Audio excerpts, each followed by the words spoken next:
अस्सलाम वालेकुम my YouTube family, कैसे हैं आप सब। उम्मीद करती हूँ आप सब ठीक होंगे, खुश होंगे और अपने अपने घरों में आबाद होंगे। आज आप लोगों के साथ मैं शेयर कर रही हूँ अपना शॉपिंग व्लॉग। मुझे घर की ग्रोसरी करनी थी, कुछ चीज़ें लेनी थी। जैसे पाकिस्तान से आए थे हम लोग और अभी आस्ता आस्ता ख़ुद को सेटल कर रहे हैं यहाँ पे। अभी दिल नहीं लग रहा क्योंकि ज़ाहिर है आप फैमिली से आते हो यहाँ पे आके अकेले और सब कुछ मैनेज करना, सब कुछ देखना, तो बस अभी थोड़ा सा ये हो जाता है मुश्किल। तो मुझे अभी तो घर की कुछ शॉपिंग करनी थी और कुछ आप लोगों से बातें भी करनी थी।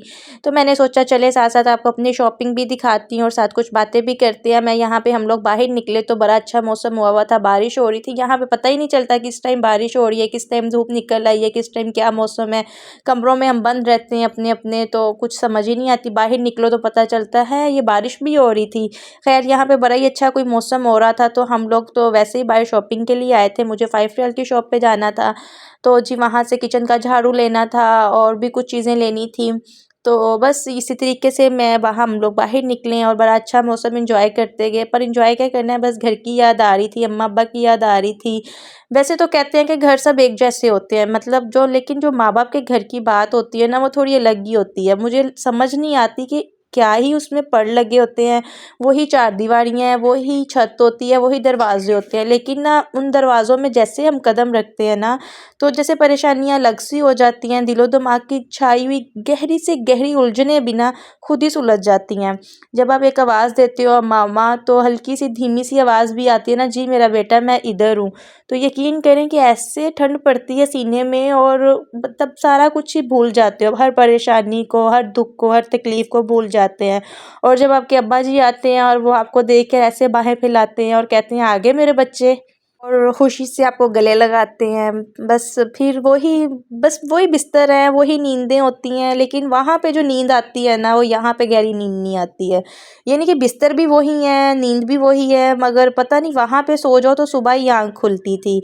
वही ऐसे लगता है जैसे परेशानियाँ भी ना ब्रेक पे चली जाती हैं। और नाश्ते पे बार-बार मामा का पूछना, आज क्या खाओगी? अच्छे से नहीं खा रही हो, शक्ल देखो, क्यों नहीं अपना ख़्याल रखती हो? इतना लंबा लेक्चर मिलना और खुद नाश्ता बना के देना और बोलना कि शक्ल देखो, अपना हाल देखो, क्या बनाया हुआ है, खा क्यों नहीं रही हो अच्छे से।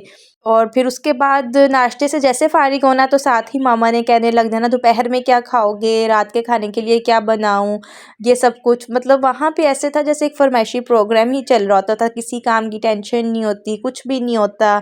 तो बस सारी थकावट ही का बार-बार पूछना, आज क्या खाना है, क्या पकाऊँ? और मैं ना मुझे मामा के हाथ की ना पतली मसूर की दाल बहुत मज़े की लगती थी। मामा बहुत अच्छी बनाती थी और एक मटरों वाले चावल भी मुझे मामा के हाथ के बहुत अच्छे लगते थे।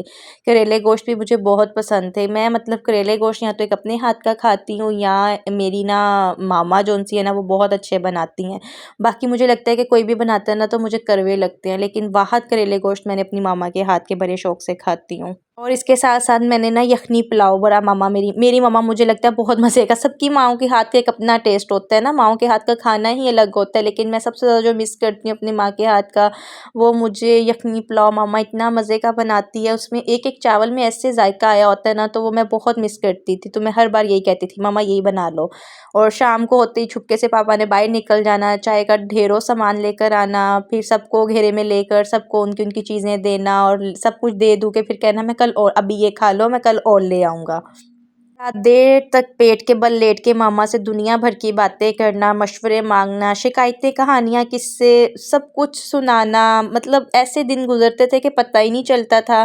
कब सुबह हो गई, कब शाम हो गई। उन दिनों में बिल्कुल ऐसे ही था जैसे वक़्त को पहिये लग गए थे। इतनी जल्दी से वो टाइम गुज़रता है जब आप अपने माँ-बाप के घर होते हो कि बस ऐसे टाइम को कोई पहिये लग जाते हैं। वो देखते-देखते बस हमारे आने की तैयारी शुरू हो गई, सामान पैक करना स्टार्ट हो गया और मुझे याद है मामा के अल्फ़ाज़, "अच्छा बेटा जा रही हो, पता ही नहीं चला, खैर से जाओ।" और जब मैं सामान पैक कर रही थी तो बार-बार आना मेरे पास, "ये भी रख ले, अच्छा ये भी।" और मैं उनकी शक्ल देखती थी कि मम्मा बस बहुत हो गया, नहीं बैग में आ रहा, अच्छा चल दूसरा बैग में तैयार कर ले, उसमें ये भी रख ले, मियाँ को दे दी, ये कर ले, ये भी रख ले, दूर परदेस में जाना है। बस इसी तरह ही यानी कि कर कर आके लास्ट मोमेंट तक उन्होंने ना मतलब जब एयरपोर्ट पे भी मुझे मिलने आई आई हैं ना, तो वहाँ पे भी इतना सामान लेकर आई हूँ और मैं उनकी शक्ल देख रही थी, माँ जी बस कर दो। तो आगे से मुझे कहते कुछ नहीं होता पुत्तर, ले जाना, परदेस जा रही हैं, कल्ली होनी है, खा लें कुछ, रख ले, ज़रूरत पै जाएगी। मैं उनकी शक्ल देखूँ, अच्छा माँ ठीक है, बस बढ़े हुए हाथ, हल्का दिल, अगले बार की प्लानिंग दिमाग में लिए, बस यही होता है। मुख्तसर सा मगर तवील असर रखने वाला अम्मा अब्बा घर का सफ़र, जो इंसान मुझे लगता है कि कभी भी नहीं मैं भूलती हूँ।